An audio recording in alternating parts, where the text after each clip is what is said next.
add to my list up there? Yeah. It's all right. Come on, get up there.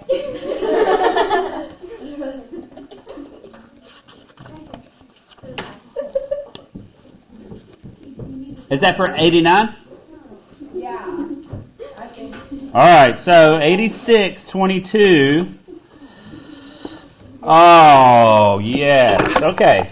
So this is why I gave you that one. While we had, that's from what, lesson 71 and then also 79. Parallelogram is divided into two congruent triangles. What does it mean by saying that they're congruent? No. More than similar.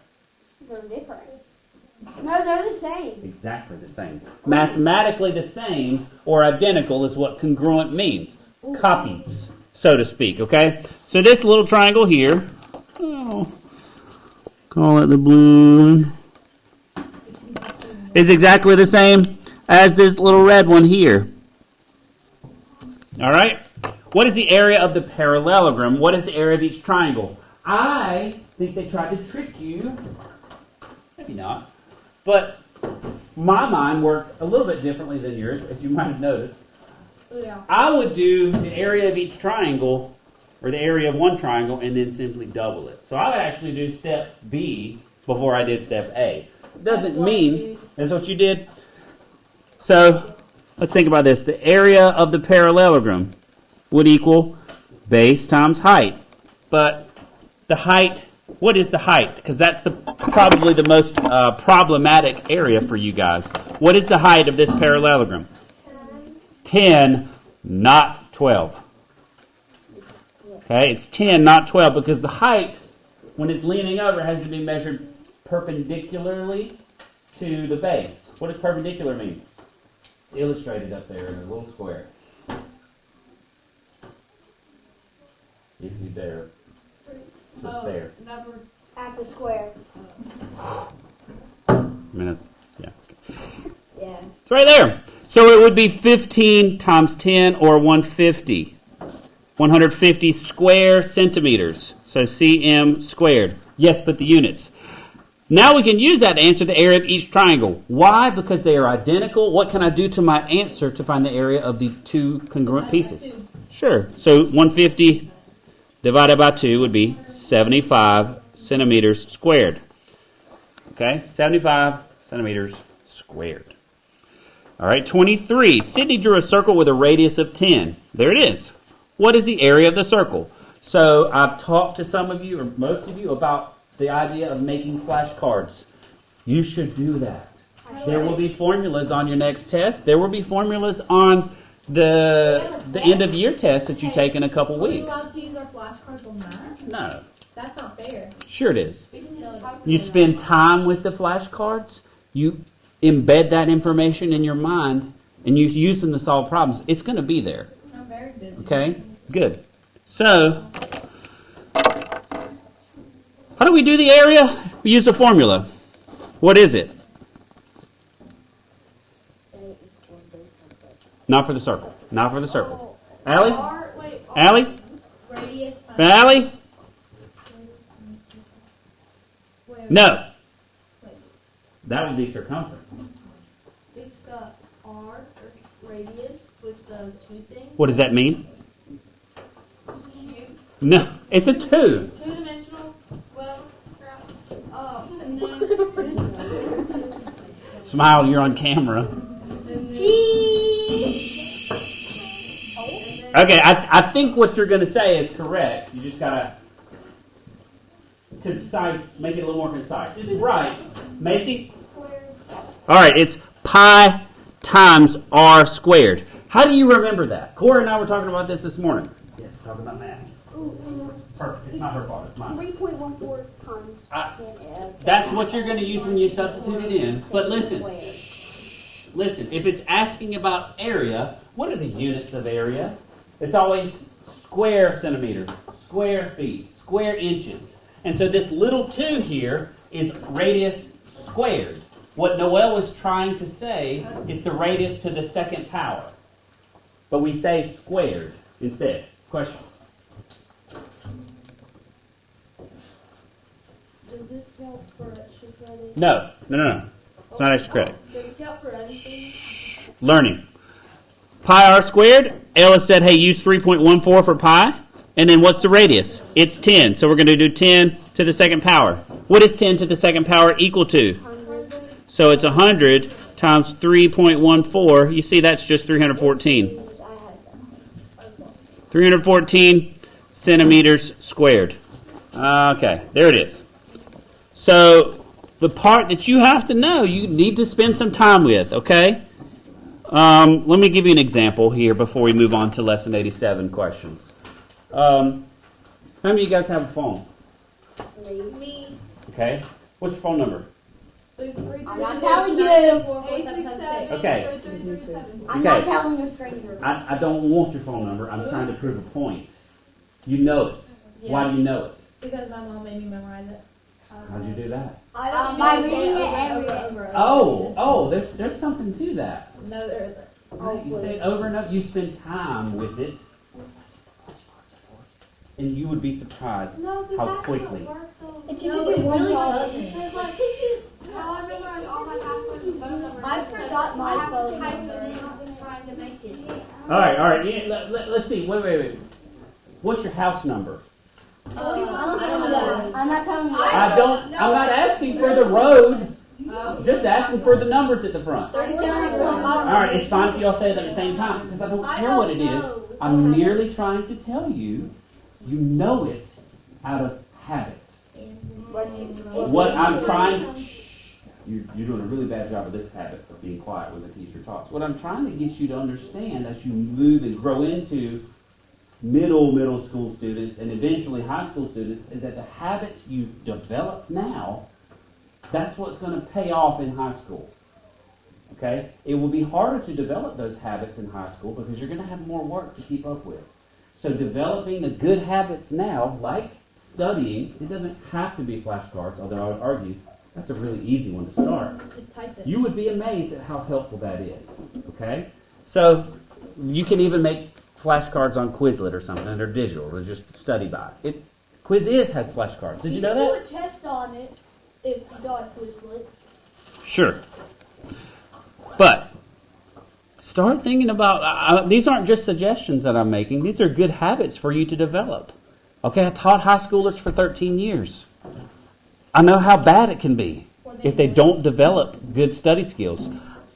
I'm guilty of not learning how to study in high school. Because when I got to college, after my freshman year, and it wasn't easy, I was like a fish out of water. You didn't study. I did really poorly my third year of college. Because Fail. you don't get like held back, but yeah, I failed a couple classes. I got a C, I got a D, and 2 Fs. Oh, that's worse. Why did I get those terrible grades? Because you didn't study. I didn't know how to study. I didn't know how to have to try hard. Maybe you should go to college for that. Back to the Thanks. drawing board. No, because then you have to study for how to study. So, Look at me now. it's an endless cycle. You need to go get water or you need something else? Okay, go do that now. All right, all that to say this. Take your teacher's advice about how to study. Those are going to be good things. Even if you don't believe it now, you'll see it later. Lesson 87, that's what Adeline was asking about, right? Do you just do that? So, the lesson was called Finding Missing Factors. What operation is implied when someone uses the word factor? What operation is implied when someone uses the word factors? Multiplication. Thank you, Carter B. Multiplication. Excellent. So, what we're seeing here, this question, why don't I ask it another way? Maybe a more common sense, I'll even say elementary, not as an insult, but a more elementary way. 2 things are multiplying to get 21. 6 is one of those things. Here's the nasty part. 6 isn't a factor of 21, is it? No. So what do we do? Imposter. We think, okay, 2 things are multiplying, then it must mean that the product can be divided by the thing I know to spit out the one I'm looking for. And that was the way I taught it. You're going to get rid of multiplication, using the opposite operation. You see, addition cancels subtraction. Multiplication will cancel division and vice versa. So we're going to divide. If you want me to write the divide symbol, I can for now. So W will equal 21 divided by 6, or 3.5. How would we check it to see if we were right? Do the opposite operation. We're going to plug it in. Technically, you're right, too. We're going to plug it in. So what's 6 times 3.5? Could check it with a calculator, or we could write it out. 6 times 3.5. Do you remember how to do that? 3.5 times 6, yep, 30. 6 times 3 is 18, plus 3 is 21. Boom, there it is, 20, 8 is 74. 21. All right, Carter's got it for me. But specifically, people asked about B, D, and E. Do you notice that they're all the same? They're all two things multiplying, and you know the output. You know the product, the total, so to speak. So you're always going to divide, but I need you to think about, I'm going to do it to both sides. So we'll get F equals, does it tell you that you have to convert it to a decimal? Adeline, you asked the question, do you have to write the decimal? My answer is no. You see, the answer to letter B is 50/3. You mean you can leave it as an improper fraction? I'm going to tell you a secret. What did you say? Improper fractions are not going to be improper anymore. You see, that's an exact answer. Whereas if you had just put 16.6, I would take off points. I put 16.6. I put 16.6. I know, so I'm telling you, I would take off points because you rounded. You see, 50/3 is exact. If you wanted to change this to a mixed number, what would it be? I don't know. Well, how many times? What you guys said 16 point something, so it's going to be 16 2/3. and 16 2/3. 2/3. Liam, could you tell us how you got the 2/3? I went to the closest multiple to 50. Which was? 16 times 3. Okay, so 48. 48. So 16 times 3 is 48. So if I'm dividing by 3, I take the 48 divided by 3, that gives me the 16. I have how many left over from 48 to 50? 2. So this is just converting an improper fraction into a mixed number. The other way, that if those of you who just got to have a decimal, all right, because otherwise you would miss the point, you got to say it like this, 16.6, and you got to put a bar over the 6. What does the bar mean? It repeats. Yes. Why does it repeat? Because it's representing 2/3. So there's what you'd see if you typed it in on a calculator, and Adeline and everybody else would put 16.6. That's why 16.6 would be just a little bit wrong. Okay? You did the right operation, but you got to express your answer the right way, in exact form, unless it tells you to round. In which case, if you rounded to the nearest tenth, what would that turn into? 16.7. Because you look at the 6, you say, okay, this 6 tells this 6, hey, you got to go up. We're getting heavy in here. All right, so all of these are going to be the same. To find a missing factor, you do what? Division. Okay, division. Lesson 88 questions. 88 appears to have gone well. Nobody said they had any problems on that. Really? Yeah, probably a lie. It was easy. We're going to see on the challenge problems, I promise. Okay? Because you're going to see the most word problems on this relative to other sections. Using proportions to solve ratio problems. I'm not good at ratios. Don't worry, you will be. I'm kind of good at ratios. So first off, how do you identify a proportion? What do they look like? Proportions. What does it look like? A number, 100. What's that called, Liam? It looks like math. Math, really? What do I distinctly remember writing this in your notes? Maybe you could look at what notes you took down for lesson 88. What? What, Carpy? Fraction? I need a little more. I'm not.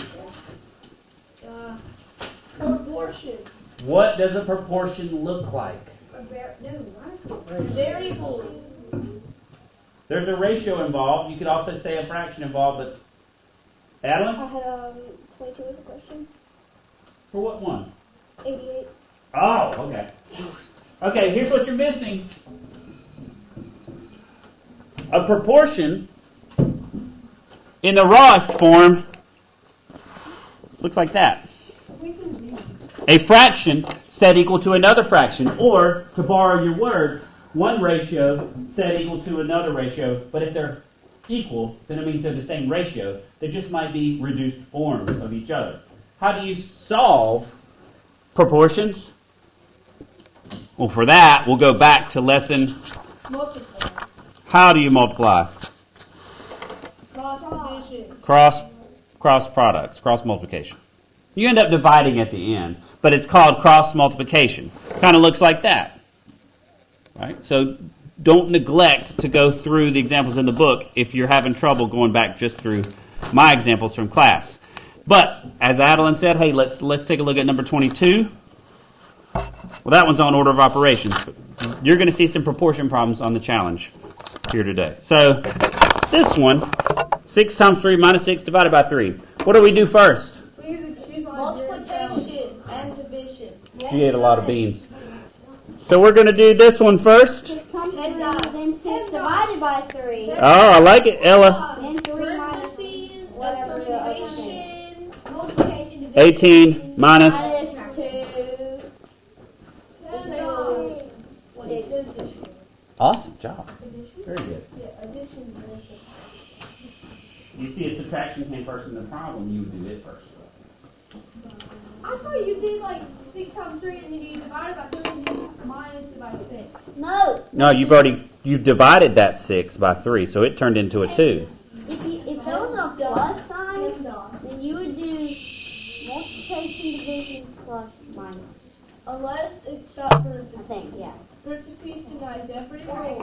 Okay, all right. So, last lesson, there were some questions on 89. Grayson and Bristol both said, hey, I need help on this. We talked about it this morning, Cora and I. How many of you can tell me, you see, you have to have this list running in your head. And that list won't get into your head unless you spend time generating it. Okay? So you spend time generating lists of things all the time. For example, when you go to Taco Bell, you probably order from the same group of things every time. I doubt that you get something different every visit. Yeah, I get the same thing. every time. Oh, funny how that works. So, here's what I'm going to do. I'm going to make a list, and I want you to tell me what is special about the list. Okay? You should write the list down. I don't care where you write it, on that paper or your notebook. I don't care.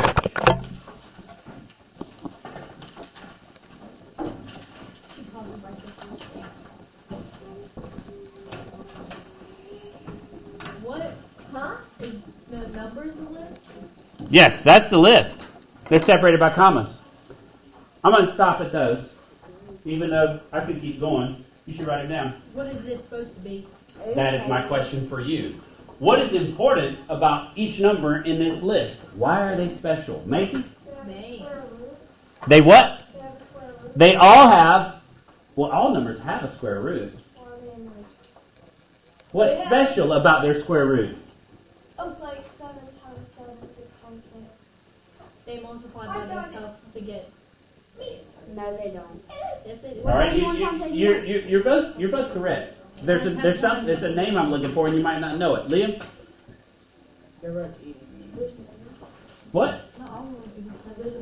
There's a name, yeah. This is the list of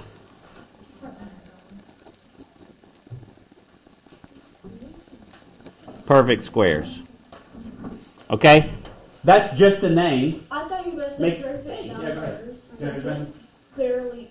So they're called perfect squares because of what Macy and McKenna were saying, that they all have a nice even whole number answer. Not even as in even odd, but even as in no decimal. They're Perfect. even. Okay? Perfect. Because what do you have to do to get these numbers? You have to Square something. So this is 1 squared. This is 2 squared. 3 squared. 4 squared. 5 squared.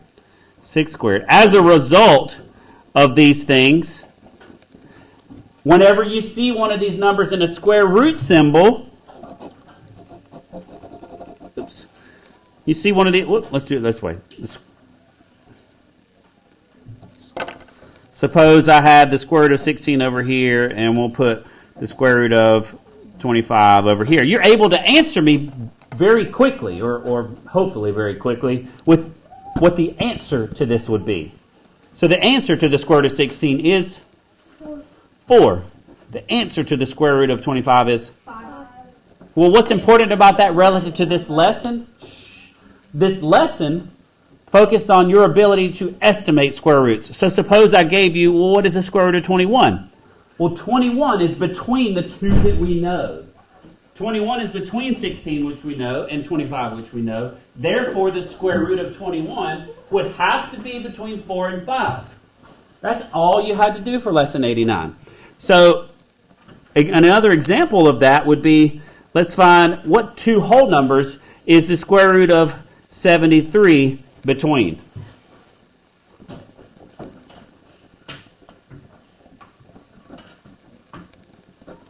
So you think back, well, where's my list? My list is here. Where does 73 fall?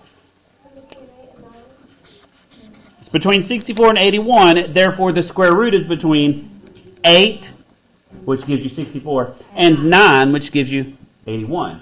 You see all that we're doing? You can't do that if you don't know this list, though. If you don't know the list of perfect squares, you're kind of stuck.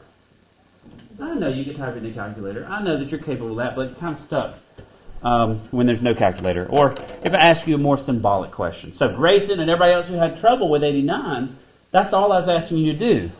Did you make the list? No. Okay, that's on you. Get your challenge paper out. Let's take a look at those. You need a few more minutes to do that. I would imagine you probably do.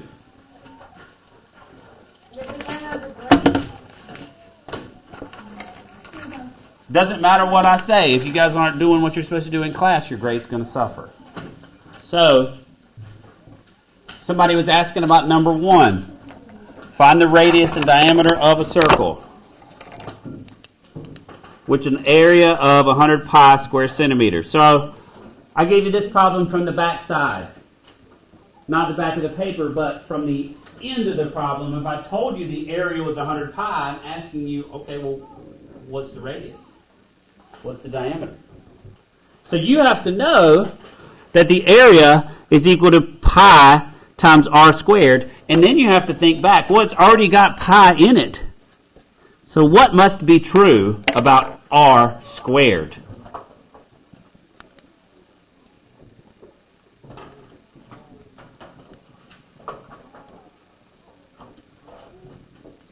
What must be true about r squared? It's not a whole number. It's a whole number. One of you is correct. But you lack detail. Yes? Can you answer this for me first? Can't? Okay, at least you're honest. What must be true is r squared must be equal to 100. Think about it. If the area is 100 pi and the formula is pi times r squared, then the connection to make is r squared is 100, right? So Bristol, what does r have to be if r to the second is 100?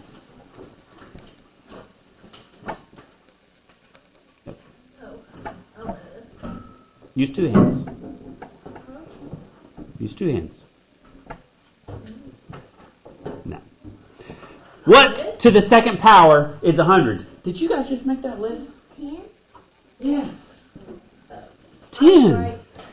R equals 10. Why? Because 10 to the second power is 100. So effectively what you just had to do was find the square root of 100. If you made the list, that was pretty easy. If R is 10, what's the diameter? 20. 20. Is that what you're going to say, Rosalie? Sorry. Raise it high next time. All right.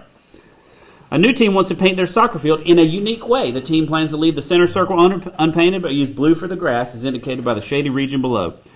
Ooh, we know 1 gallon of paint will cover 400 square feet. Determine how many gallons of blue paint will be needed. Then, the given measurements are in feet. So, maybe AHA wants to color theirs green and gray or whatever. You got it?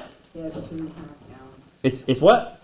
I think it's 2.5 gallons. 2.5 gallons. Okay? What do you think, Allie? 2 gallons.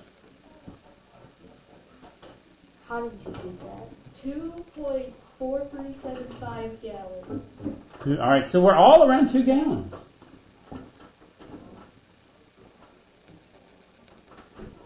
I didn't get 2.5 because I took it like a circle. All right, let's see. 1 gallon of paint covers. We'll worry about that in a second. What we need to know first is how many square feet are going to be painted. How do you find out the square feet without the circle? What do you do? Multiply 50 by 20. Okay, so the area of the rectangle is going to be 50 times 20, which is 1,000. 1,000. What are the units? That's going to be square feet. I did times by 1. Let's get this one first. And then what do we do with the circle? Divide it by 8. No. You find the area. We don't want to include the circle. So we have to... Find the area of it and subtract it from what it is at. What is the area of a circle with a radius of 8? 10,000? No. 60. Pi times 8 squared, which is 64 times pi. Or if we round, we use what for pi, Ella? 3.14 times 64. We're going to get 200.96 square feet. So the area of the paint would be 1,000 minus 200.96. What am I doing? I'm taking the whole part, the rectangle, and I'm subtracting out the circle that won't be painted. I call this the donut rule. Don't Google that. Who knows what will come up. I'll call it the donut rule. Do not forget it. So, all we're going to do is subtract, and we're going to get 799, right? 799.04 square feet. How many times does 400 go into that?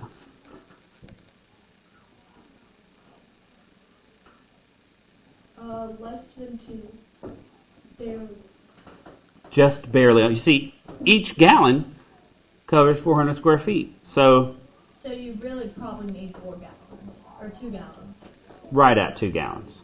We'd say divided by 400, 799.04 divided by 400, 1.9976 gallons. Really though, 2 gallons. Just about 2. Just about, yeah, you can't buy 1.9976 gallons. Lowe's doesn't let you. All right. Unless someone already tested it out on their car. I guess so. It's basically 2 gallons. All right, so take a few more minutes and work on 3, 4, and 5. I don't want to steal those opportunities from you. Okay? You already got those too? I got those. All right. How'd you get that? Yeah.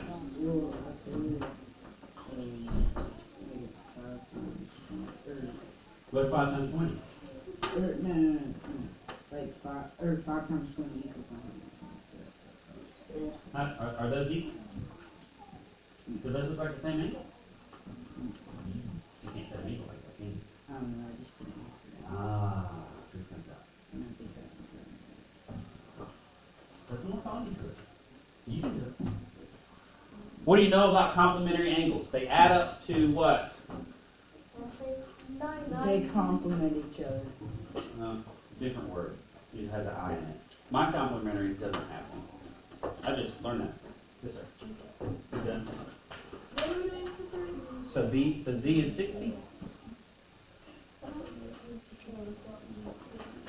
No. Z would not be 60. Z would be 60. Z is 60.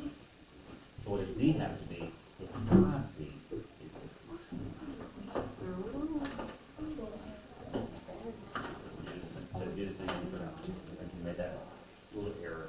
That's so pretty. It looks nothing. You've seen a while. Let me see. All right, guys. Good. What do you know about these two angles?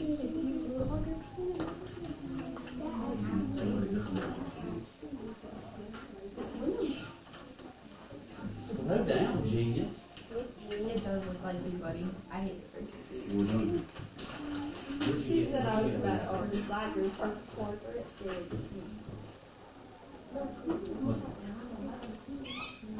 Like the straight line part.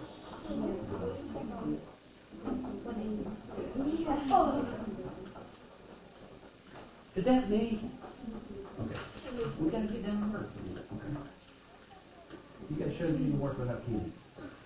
So, what do you know about this angle here? What does that square mean? It means a number. It means a number. I'm gonna print something right quick. Oh, I left it on record. Oh no! You had enough time to do it or to figure out I don't know how to do it. So, here we go.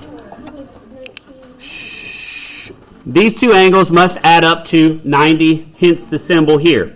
Therefore, this portion of it would be 40, and if 8a is equal to 40, then a must be 5. Likewise here, this is supplementary. We call that a linear pair. So we know that the entire amount would be 180 degrees. So only this piece would be equal to the difference between 180 and 120, which is 60. Therefore, z equals 12. Okay? For every 20 people, a cake recipe calls for 5 sticks of butter. First ratio. For a cake made for 72 people, how many sticks of butter would be required? You see, a proportion is just two fractions set equal to each other, two ratios. So, we're going to set it up, people to butter. People to butter. Has to stay the same. We're going to cross multiply, and we're going to get 20 or 76. 20b equals 360. And then this becomes a problem just like the last, or lesson 88, where you just divide by 20, and we're going to get that b equals 18 sticks of butter. Number 5 is a similar question. 3 deck boards. Right, I'm actually trying to rebuild the deck at my house. For every 3 deck boards, I have to use 42 screws. Is that a ratio? Yes. Yes. 3 boards to 42 screws. How many deck boards can I install with 840 screws? So I have to think back. Well, I put screws on the bottom, so I need to put screws on the bottom here and leave the top unknown. Again, you start with the order that you choose in the first one, and you copy that order for the second one. We're going to cross multiply just like we've done in the past. 42d equals, if we multiply that, 2400, 2520. Now, how do we solve that when we're missing a factor? We're going to use the opposite of factors. We're going to use the opposite of multiplication, which is division. We're going to divide by 42. Divide by 42, and d will equal, let's see. What'd you get, Liam? 20. It's 60. You see, I'm actually trying to generate the supply.